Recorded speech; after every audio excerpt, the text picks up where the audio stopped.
தாய் வீடு ஏப்ரல் 2026. மகப்பேற்று கால பராமரிப்பும் பெண்களின் வாழ்நாள் ஆரோக்கியமும்.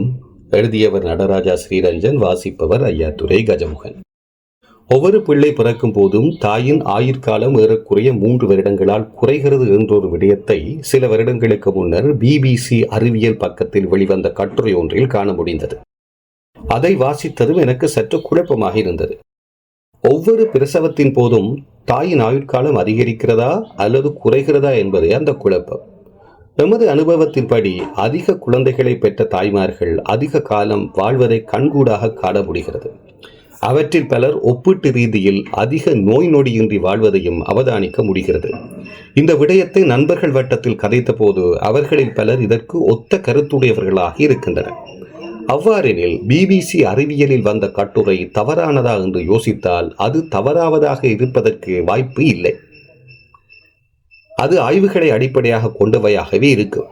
எனவே அவர்கள் ஆய்வு செய்த இடங்களில் அப்படியானதொரு நிலைமை காணப்பட, எமது இடங்களில் அதற்கு எதிர்மறையானதும் மிகவும் சாதகமானதுமான நிலை காணப்படுகிறது என்ற முடிவுக்கு பெற வேண்டியுள்ளது. இவ்வாறானதொரு சூழ்நிலையில் நமது நாட்டில் இவ்வாறானதொரு சாதகமான நிலை காணப்படுவதற்கு என்ன காரணம் என்பதை அறிதல் அவசியமாகிறது. இவ்வாறானதொரு சாதக நிலை காணப்படுவதற்கு காரணம் ஏதுவாக இருக்கும் என்று சிந்தித்த போது, பெண்கள் பருவமடையும் போது, பின்னர் மாதாவிடாயின் போது, கர்ப்பமாகும் போது, குழந்தை பிறந்தவுடன் மற்றும் அதை தொடர்ந்து வரும் காலங்களில் அவர்களை பராமரிக்கும் முறை முதலியவைதான் அவற்றிற்கு காரணமாக அமையலாம் என்று எண்ண தோன்றுகிறது. அதிலும் குறிப்பாக அவர்களுக்கு கொடுக்கும் உணவு வகைகள், குளிப்பு, முழுக்கு மற்றும் அக்காலத்தில் அவர்களுக்கு கொடுக்கும் ஓய்வு போன்றவையும் இதற்கான காரணங்களாக இருத்தல் வேண்டும். குறிப்பாக அக்காலகட்டத்தில் அவர்களுக்கு கொடுக்கும் விசேட உணவுகள் இங்கு முக்கியத்துவமாக கருத்தில் கொள்ளத்தக்கவை. காயம் என்று அறியப்படும் பல்தரப்பட்ட சரக்கு சாமான்களை கொண்டு அரைத்து தயாரிக்கப்படும் உணவுப் பொருள் இதில் முக்கிய பங்கு வகிப்பதாக இருத்தல் வேண்டும். அத்துடன் பல்தரப்பட்ட சடங்குகளும் இவற்றுடன் இணைந்து செயற்படுகின்றன. இவற்றால் அப்பெண்ணுக்கு ஏற்படும் அங்கீகார உணர்வு, தன்னை சுற்றி பலர் இருக்கிறார்கள் என்ற பாதுகாப்பு உணர்வு போன்ற பற்பல விடயங்களும் அப்பெண்ணின் உடல் உள மேம்பாட்டிற்கு உதவுவையாக இருக்கக்கூடும்.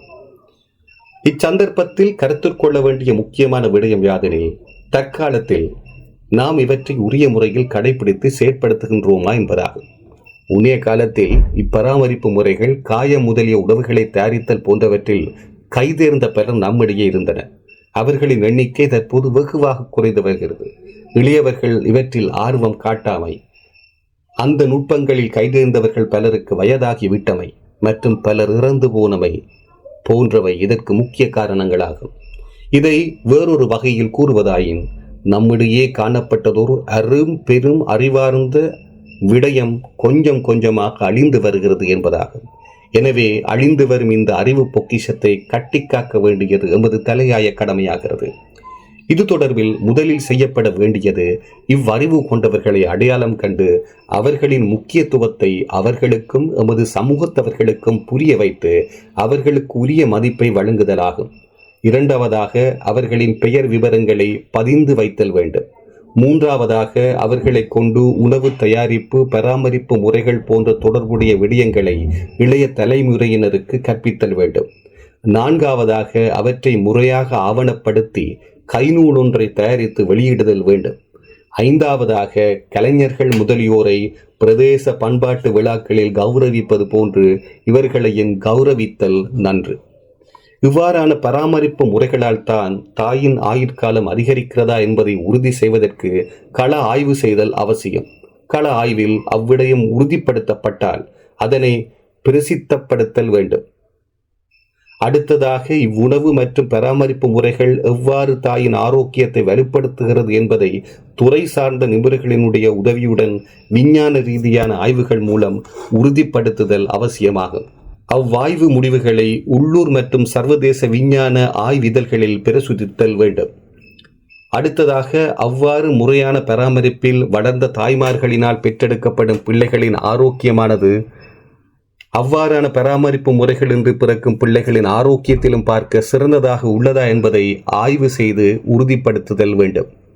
மகப்பேற்றிற்கு பிந்திய காலத்தை ஒரு சாதாரண மருத்துவ தேவையாக கருதாது பெண்ணின் வாழ்நாள் ஆரோக்கியத்தை தீர்மானிக்கும் ஒரு முக்கிய கட்டமாக நாம் அணுக வேண்டும். எனவே தாய் மற்றும் சேய் நல பராமரிப்பு ஒரு முறையான தொழில்முறை சேவையாக நமது சமூகத்தில் அறிமுகப்படுத்துவது காலத்தின் தேவையாகிறது. இச்சேவையை இரு நிலைகளில் முன்னெடுக்கலாம். முதலாவதாக, போதிய பயிற்சியும் பாரம்பரிய அறிவும் கொண்டவர்களை இல்லங்களுக்கே அனுப்பி தாய்க்கு தேவையான சத்தான உணவுகள் மற்றும் உடல் தேற்று முறைகளை உறுதி செய்தல். இரண்டாவதாக, நவீன வசதிகளுடன் கூடிய மகப்பேற்று நல மையங்களை அமைப்பதன் மூலம் ஒரு பெண் தனது பிரசவத்திற்கு பிந்திய காலத்தை மிகுந்த கௌரவத்துடனும் மன அமைதியுடனும் கழிப்பதற்கான சூழலை உருவாக்க முடியும். இத்தகைய பராமரிப்பு முறைகள் வெறும் மருத்துவமனை சூழலாக இல்லாது பெண்ணின் உடல் சுயாதிக்கத்தையும் உணர்வுபூர்வமான தேவைகளையும் மதிக்கும் நல வாழ்வு இல்லங்களாக இயங்குதல் அவசியம். இது ஒரு பெண் தனது ஆரோக்கியத்தை மீட்டெடுப்பதில் ஒரு வலுவான சமூக மற்றும் தொழில்முறை ஆதரவு இருப்பதை உறுதிப்படுத்தும். இச்சேவைகள் உரிய முறையில் அறிமுகப்படுத்தப்பட்டு பிரபலமடையும் போது உள்ளூர் மக்கள் மட்டுமன்றி நாட்டின் ஏனைய சமூகத்தினரும் இவற்றை பெறுவதற்கு முன்வரும் சாத்தியக்கூறுகள் உள்ளன.